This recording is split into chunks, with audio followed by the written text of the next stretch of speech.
Queridos nacioneros, ¿cómo les va? ¿Cómo están? Es una alegría encontrarlos. Miren lo que tengo aquí. Esto es lo que faltaba para que se hiciera justicia. Demoró. Es el decomiso de los bienes de los condenados por la causa vialidad. La causa más grande por corrupción que hasta ahora se haya llegado a una sentencia firme en nuestro país y con la máxima condena, porque involucra a dos expresidentes, con una expresidente hoy presa, pero desde el día 13 de agosto a las 9 de la mañana estaba pendiente esto. Estaba pendiente esto. Esta es la última fase de una decisión judicial que por supuesto tuvo en el camino apelación tras apelación de las defensas, pero hoy la Cámara de Casación puso fin a esta odisea de instancias judiciales. La orden que dieron los jueces Diego Barroeta Beña, Gustavo Hornos y Mariano Borinsky es que se produjera el decomiso.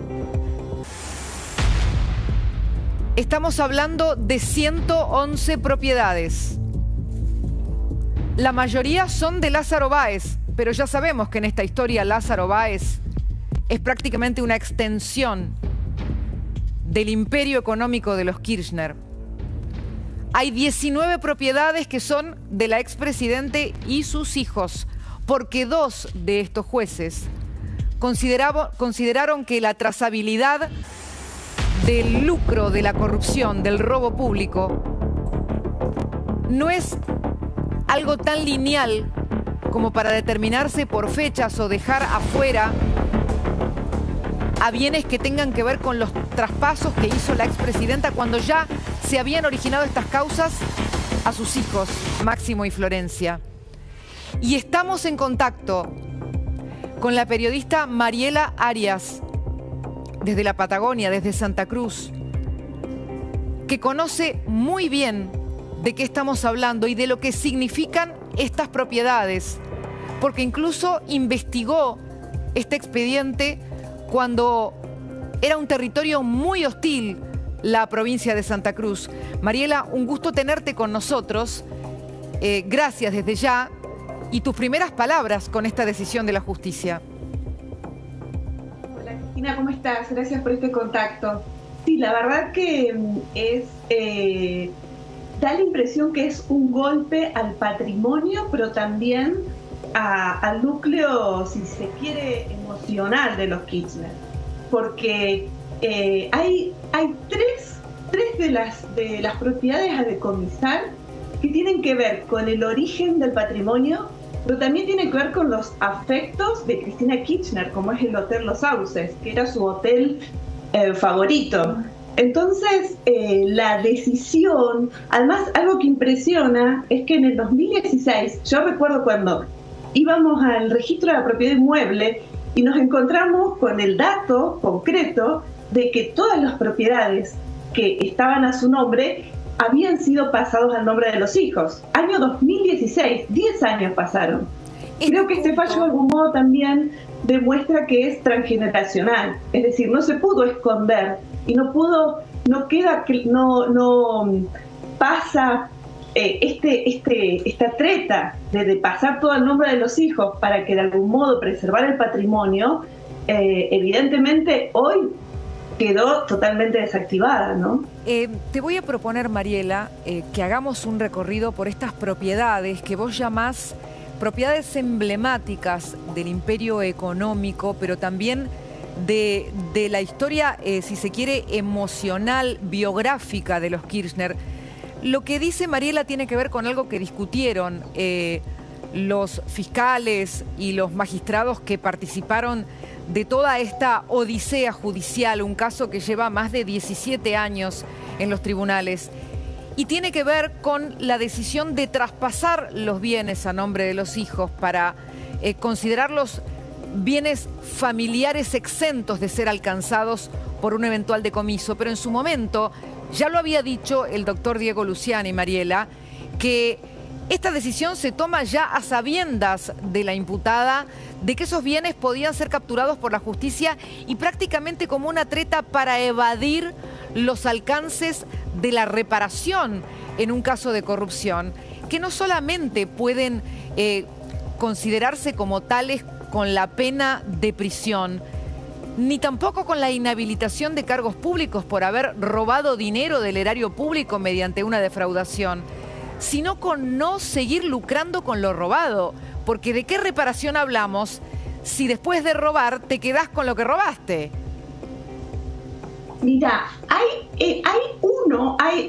se mencionan 10 departamentos y de algún modo para mí es clave esos 10 departamentos, que tal vez no es una gran propiedad, son departamentos de 50, 60 metros cuadrados cada uno. Pero ¿sabés qué? Está en el origen del vínculo con Lázaro Báez, porque se trata de un fideicomiso que en el año 2007 figuraba en las declaraciones juradas de Néstor Kirchner y de Cristina Kirchner, figuraban como un fideicomiso con Austral Construcciones. Yo me acuerdo la primera vez que lo vimos, en una época en la que en las declaraciones juradas se incorporaba un detalle mucho más minucioso que ahora las propiedades de los funcionarios públicos. Y sonaba raro, que era un fideicomiso entre el presidente de ese momento, Néstor Kirchner, o no recuerdo si ya figura en el 2018, pero para el caso es lo mismo, con Austral Construcciones. Y tuvieron que explicar en su momento que se trataba de, fue así, Kirchner puso el terreno en Río Gallegos, sobre él Austral Construcciones, Lázaro Báez construía 10 departamentos, pero después en una vuelta los 10 departamentos quedaron a nombre de Néstor Kirchner, es el de Mitre 535, si no me equivoco la dirección. ¿Y sabés qué pasó con esos departamentos? ¿Quién los alquiló? ¿Quién? Lázaro Báez. Claro. Entonces Lázaro Báez construyó los departamentos, que a su vez después se los alquiló a Kirchner, que no quedaron 5 y 5, sino que los 10 quedaron para Néstor Kirchner, y quienes fueron a vivir ahí fueron los cargos gerenciales de Austral Construcciones en ese momento. Y siguieron. Y esa operatoria fue, si se quiere, de las primeras públicas. A partir de ahí, un par de años más, en este momento no lo tengo presente, ya ese detalle fue desapareciendo de las declaraciones juradas. Mira, me gustaría avanzar con la Casa del Calafate, el terreno de 6.000 metros cuadrados, si no me equivoco. ¿Y qué importancia le asignás en la historia de los Kirchner? Y también, imagino yo, llamémosle así, el patrimonio tal vez emocional más importante quizás para Cristina Kirchner, que había llamado a esta zona su lugar en el mundo, ¿no? Estamos hablando de probablemente una de las casas que ella más quería. Sí, es en sí el hotel Los Sauces, ¿no? Porque entiendo que en este listado no quedó exento la casa la casa donde tiene uno de sus domicilios aquí en Calafate. Sino que es el hotel. Ellos cuando entre el 2004 y 2007, Néstor y Cristina Kirchner adquieren 200.000 metros cuadrados, si ese no me falla el número aproximado, en la sumatoria de diferentes terrenos. Entre estos terrenos está el de 6.000 metros cuadrados y está el Hotel Los Sauces. Es el del Hotel Los Sauces. ¿Por qué es importante ese hotel? Porque es el hotel que ellos hacen desde cero. Y es en el que Cristina puso toda su impronta, en el que ella eligió el arquitecto, en el que ella definió la decoración, lo hizo pegado a su casa. Es el Hotel Los Sauces, que después recordarán que quien lo alquiló durante casi 10 años fue la familia Relax.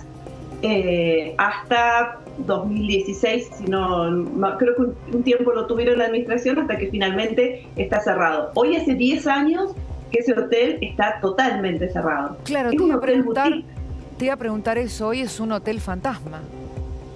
Sí, ese es un hotel, ellos tienen 4 hoteles, de los cuales 2 están en funcionamiento. Ese es un hotel totalmente cerrado, y después tenemos el caso del Chaltén, pero ese no entra en este decomiso, que es la aldea del Chaltén, que está usurpado hace 4 años y que en estos días tiene que cumplirse que se vacíe ya este hotel. El Hotel La Las Dunas y el Alto Calafate, estos 3 hoteles no entran dentro de este decomiso, pero están afectados en la otra causa, que es la causa Otesur. Te iba a preguntar, justamente, Mariela, me lees la mente, porque te iba a preguntar acerca de lo que ya debería ser una decisión inminente, si no fuera quizás por las intrigas de poder de los tribunales, que es fijar el juicio para la causa Otesur. Pero si tuvieras que contarle a la gente por qué están estrechamente vinculadas esta causa vialidad,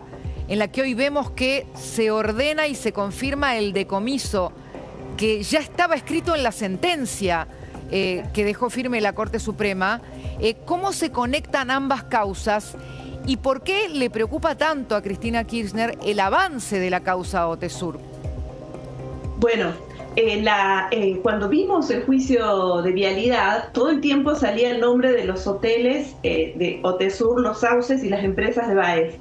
Es parte del mismo armado. ¿Por qué? Porque tanto Las Dunas, Otesur y Los Sauces, pero Los Sauces por otro lado, vamos primero por la parte de Otesur, sí, y Las Dunas y la aldea del Chaltén. Los hoteles.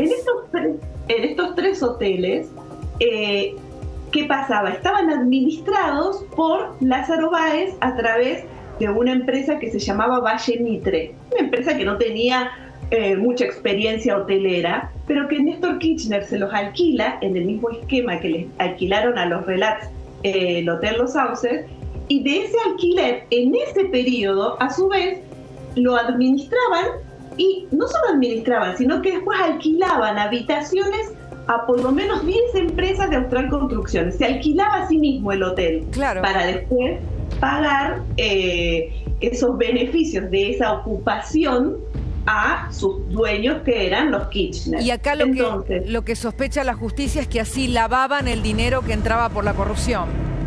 Exacto. Y de algún modo, en estos días, por lo que el argumento de los jueces para demorarse a iniciar esta causa está en la famosa pericia contable para determinar exactamente este dinero que entraba al principal benefactor de la obra pública, que era Lázaro Báez con Austral Construcciones, que a su vez le alquilaba los hoteles a Kirchner y que a su vez le pagaba por ese alquiler, que esa rueda del dinero para lavar ese dinero, exactamente ese dinero entraba en forma correspondiente. De algún modo esa es la pericia que está demorando, o por lo menos es la explicación judicial, que falta esa pericia para poder iniciar el juicio, o llamar al juicio, ponerle fecha al juicio oral, básicamente, ¿no? Mariela, conociendo a los protagonistas de este caso, incluso por una cuestión de cercanía, ¿no?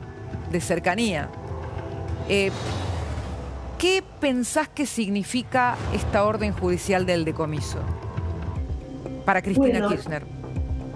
Yo creo que impacta emocionalmente y también impacta a esa construcción económica sobre la cual también basaron esa construcción de poder, que tuvo que ver con la actividad inmobiliaria y posterior a la inmobiliaria hotelera.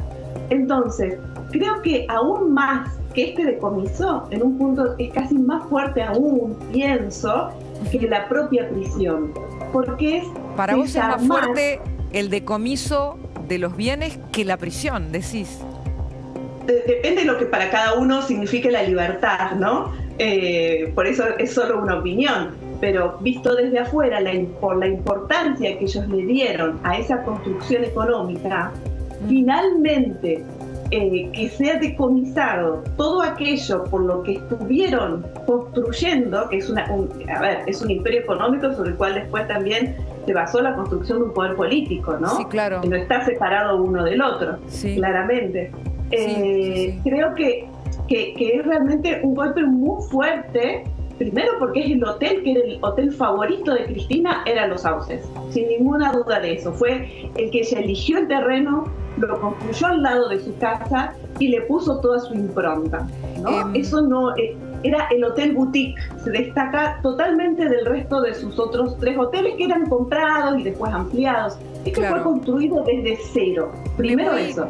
Me voy a permitir tratar de llevar esta idea del imperio económico para la acumulación de poder, que es lo que vos nos traes al debate, y esta idea fuerte, tu opinión, tu mirada acerca de que eventualmente de las 3 sentencias duele más perder los bienes que perder la libertad, muy fuerte, realmente tu mirada, Mariela, para avanzar en un aspecto de esto que tenía que ver con los legados, concretamente y especialmente a su hijo Máximo por parte de Cristina, porque lo que sigue en el capítulo judicial Otesur involucra a Máximo, pero también en este momento con este decomiso queda afectado el patrimonio que también era eventualmente herencia de los hijos, y aparece la pregunta política. Y te quiero proponer, yo hoy le planteaba a la producción, este es el decomiso judicial de los bienes, un número tan difícil hasta de contabilizar, de imaginar, 685.000 millones. Pero te quiero hacer escuchar lo que dijo Aníbal Fernández sobre Máximo Kirchner. ¿Pero por qué? Porque yo pensaba hoy, el peronismo en su fragmentación, también de maneras, si se quiere, directas, porque el enfrentamiento de Kicillof con Máximo Kirchner es directo, o indirectas por todos los ensayos de poder que intentan eludir a los Kirchner, porque representan un núcleo duro. Pero también, fíjate lo que dice Aníbal Fernández sobre Máximo Kirchner, Mariela. ¿Crees que la era del dedo en el peronismo se terminó? Se tiene que terminar. Brego por ello, lucho por ello, sueño con ello. O sea, basta de dedo de no importa quién, de nadie, viejo, porque agarran una lapicera que le pertenece a uno, que la tiene por derecho propio o por derecho hereditario. No, déjame de joder. Yo acá las cosas hay que hablar clarito. Hay que sentarse, acordar quiénes tienen que acordar, los que no pueden acordar que se sentarán enfrente, con todo el respeto del mundo. Fecha, día y hora, nos presentamos, ponemos el votito y lo contamos cuando terminó el día. ¿Lo de hereditario era por Máximo Kirchner? No, eso corre por tu cuenta. Ok. Yo con Máximo, cuando tengo 69 años, a los 14 empecé a militar. Desde muy chiquito aprendí a separar los problemas personales con los políticos. Nunca tuve problemas personales con Máximo. Todos son políticos. Y de difícil solución. Bueno, probablemente en el momento de máximo poder era imposible pensar que dijera algo así Aníbal Fernández, ¿no? Es un desafío y tal vez es el decomiso político Mariela, porque claramente había un poder político heredado, como estos bienes. No sé qué opinás de la derivación política de este momento. Que todavía no llegamos al peor momento que tiene que ver con lo político del kirchnerismo vinculado directamente con la familia Kirchner. ¿Por qué? Y que para mí es el juicio Otesur Los Sauces. Ajá. Para mí ese es aún más directo que el de Vialidad. No estoy escapándole a la pregunta. ¿Cómo? Pero me interesa que nos desarrolles esto. ¿Por qué lo imaginás como el peor momento? ¿Qué es lo que estás viendo? Porque ahí directamente ya están los hijos. Han sido parte. Más allá que creo que en la última instancia Florencia quedó afuera. Había quedado fuera. Ya Máximo Kirchner ya está como parte de esa operatoria. Ya no es algo que les pareció y no se enteraron y podría ser. Claro. Ya el Otesur, la causa Otesur Los Sauces, ya es el patrimonio que les queda.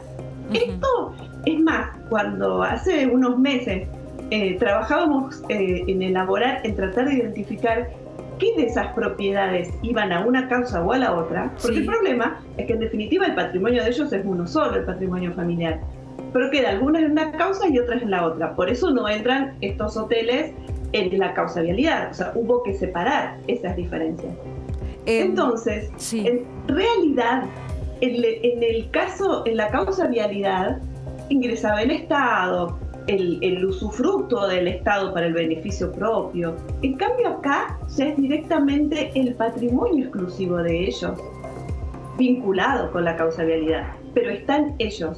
Esto es una radiografía de lo que hicieron ellos en esa construcción de ese patrimonio atado y vinculado a una casta empresarial, claramente, ¿no? Mariela, eso sí ocurrió. Tengo dos preguntas que me quedan quizás para tratar de comprender este fenómeno que en algún momento quiso ser el de una incluso dinastía política con Máximo, pero vemos tanto a Báez como a los Kirchner involucrando a sus hijos, que uno dice, o tenían la certeza de que eran totalmente intocables, o no tuvieron reparo de involucrar a los hijos en maniobras que luego los podían poner en peligro, ¿no? Por todo lo que estamos viendo, porque tanto en el caso de Lázaro Báez como en el caso de los Kirchner, vemos esta sucesión también, entre comillas, delictiva. Sí, esa figura que vos decís, sabes que a mí me impresionó en algunos momentos cuando vi escrituras, sí, boletos de compraventa, en los que quienes firmaban eran Máximo Kirchner y Martín Báez. Mirá vos. Y se habla de esta sucesión que vos decís. Tiene que ver con eso.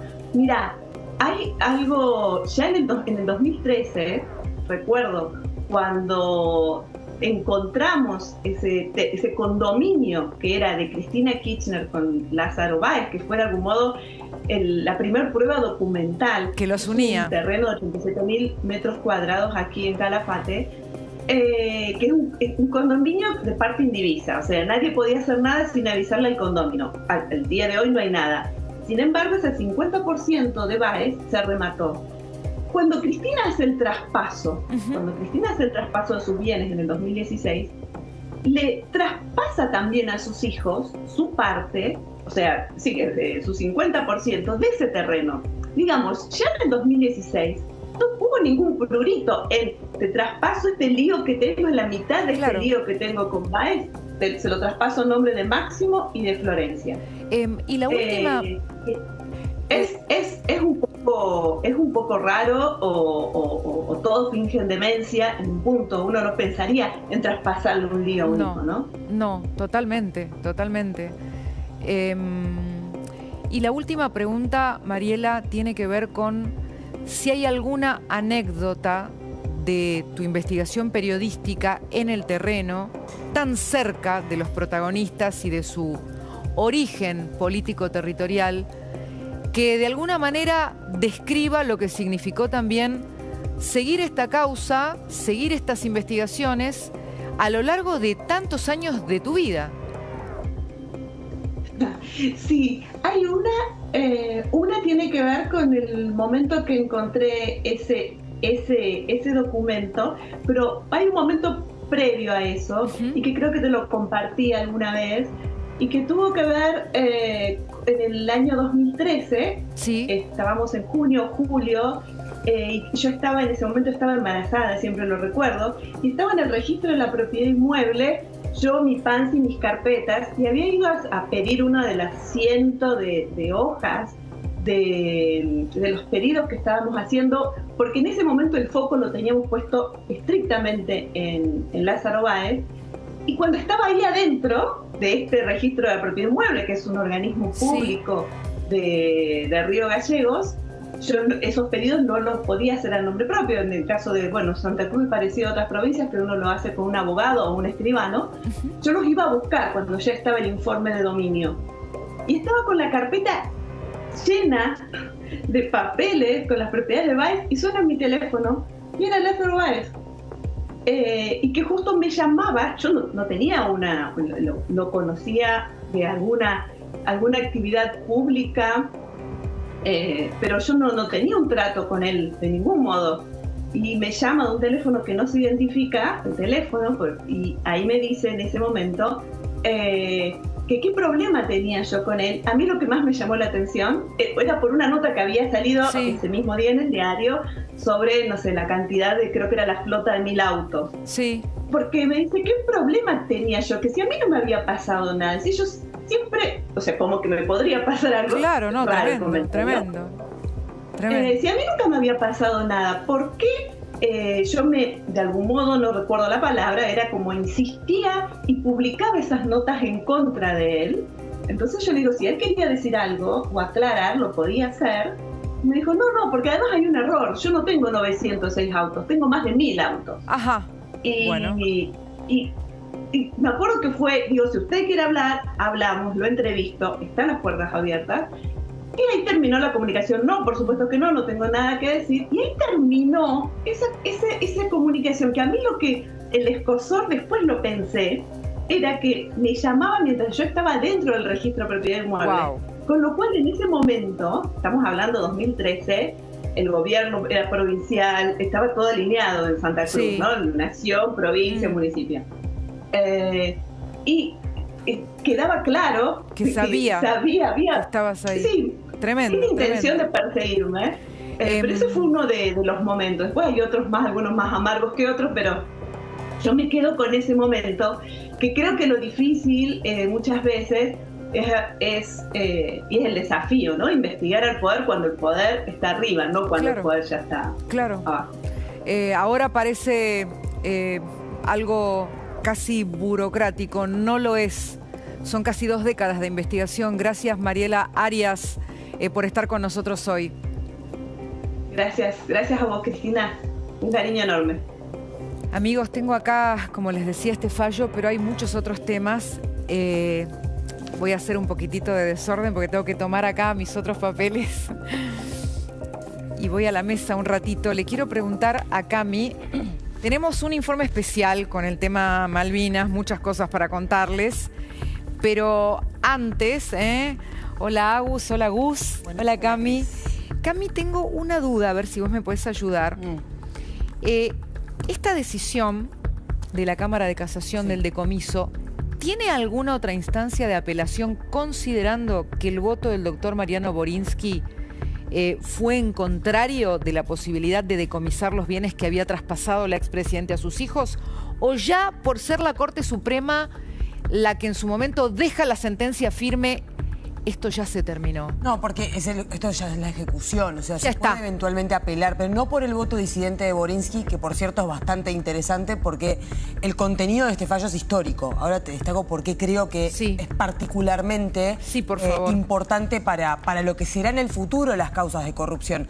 Pero, a ver, se va a intentar, obviamente, a partir de este momento la Cámara está ordenando la ejecución, o sea, ya es una medida de aplicación, ¿no? Para esta parte del proceso judicial. O sea, esto ya es definitivo. O sea, lo que está diciendo es ejecuten. Ya es una acción concreta, ¿no? Está ordenando que se ejecute, pero lo pueden apelar. Una vez yo pregunté cómo es esto, cómo se hace una ejecución en estos términos. Si hay un registro de propiedad donde el dominio, si estaba bajo el nombre... Vos también lo sabés, Gus. ¿Querés explicar esto? No, cambia el dominio en la partida o la escritura, lo que sea, los archivos, digamos. Exacto. Pasa a nombre de la justicia y eventualmente después al nuevo dueño si esto se remata y... Claro. A ver, la propiedad que estaba bajo el nombre de Máximo Kirchner ahora va a pasar a la Corte Suprema de Justicia. Claro. A la Corte Suprema de Justicia. Y a partir de ahí hay eventualmente un remate público. O hay otra posibilidad, les quiero contar esto. En su momento, el fiscal Diego Luciani y el doctor Sergio Mola pedían inclusive que a partir de este decomiso la recaudación fuera a la construcción de bienes públicos, sea hospitales, sea escuelas.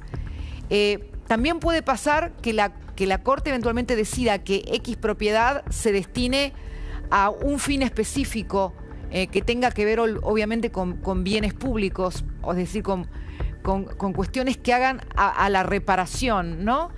Pero también pueden ir a remate. Sí.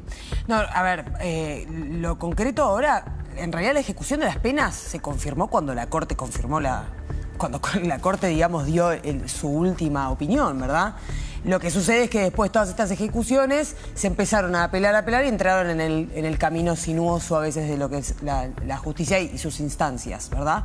Hay algo muy interesante, que es que, vos sabés que de los bienes que se van a ejecutar, solo uno está a nombre de Cristina. Claro, sí. Por la cantidad, porque claro, por ahí uno piensa que esto es el patrimonio de Cristina que se está ejecutando y la realidad es que solamente hay uno. ¿Por qué es histórico? Justamente por esta cuestión, que este fallo implica para eventualmente todas las causas de corrupción que la herencia o la donación o esquemas de transmisión a terceros de los bienes no puedan justificar no recuperar el patrimonio estatal. Lo que 2 de los 3 jueces definieron es, bueno, acá lo que hay que privilegiar es recomponer las arcas estatales. Exacto. La diferencia que tuvo Borinsky no es por meternos en terreno judicial, sino para explicar por qué hay un punto que puede llevar eventualmente a alguna polémica, es que cuando se definió la fecha a partir de la cual se consideraba en este juicio que los bienes adquiridos podían ser parte del delito, ¿no? Como resultado del delito, fue el 23 de abril del 2004. O sea, esa es la cronología, ¿no? La línea del tiempo. Lo que argumentó Borinsky es que hay bienes dentro de este listado que fueron adquiridos antes del 23 de abril del 2004. Mirá qué casualidad, hoy es 24 de abril. Sí, ahí hay una discusión que una vez ahí me la explicó una fuente de la investigación, en el sentido de que cuando hay corrupción de escala masiva, la trazabilidad puede ser imposible por muchos motivos. Entonces, es un bien superior el recupero, considerando que probablemente no vas a poder encontrar la ruta perfecta del dinero que fue robado por las maniobras de lavado, por las maniobras de disuasión o para esquivar a la justicia, y que los responsables tienen que hacerse cargo de igual manera. Entonces, solidariamente, de hecho. Exacto, solidariamente, porque una vez que se procede al decomiso de estos bienes, incluso se va a ver si se avanza con propiedades de los otros imputados. Claro, sí. Pero todo solidariamente. Pero me decías que para vos esto es histórico. Histórico. Sí, por este criterio. Por el criterio de es más importante recomponer los bienes, o en realidad recomponer el patrimonio de los argentinos, por sobre, de hecho, ciertos derechos que algún imputado, o en este caso obviamente condenados, podrían plantear respecto de, mis hijos no tienen nada que ver, o este tercero al que le vendí la propiedad no tiene nada que ver. Claro, porque eso generaba, es toda una discusión, lo que se resuelve con este fallo. Igual el traspaso que hace ella lo hace con las causas ya muy avanzadas, imagínate, 2016, con las causas muy avanzadas, después de la sucesión fue, ¿no? ¿Te acordás? Sí, de hecho hay bienes que fueron parte de la herencia de Néstor. Entonces, el traspaso para los fiscales, por lo menos, era una forma de esquivar el alcance de la justicia, que tenía, obviamente, una reparación económica.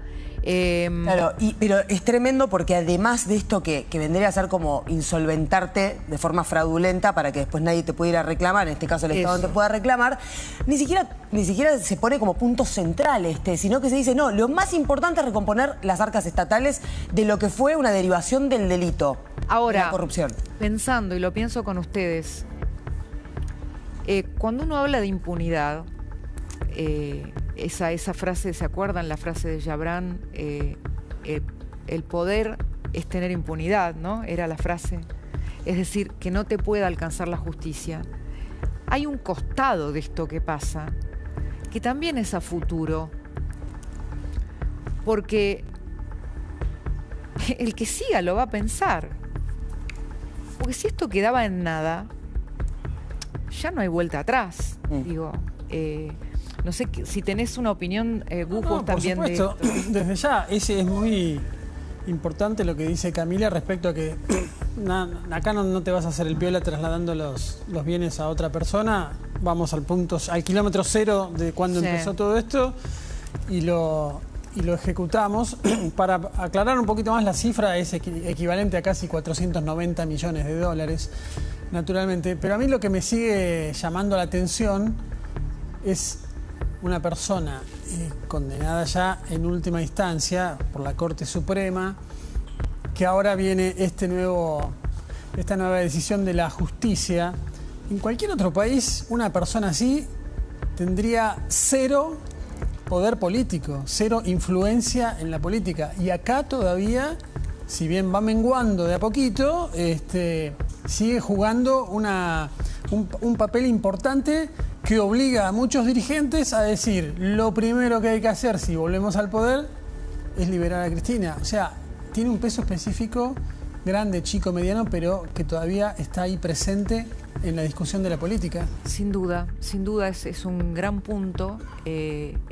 Probablemente es parte de la discusión de la grieta. Cuando se dice la grieta es moral también. Y esto sin emitir un juicio. Déjenme un segundo porque creo que tengo que ir a la tanda. No sé. Bien. ¿Arranco con lo otro?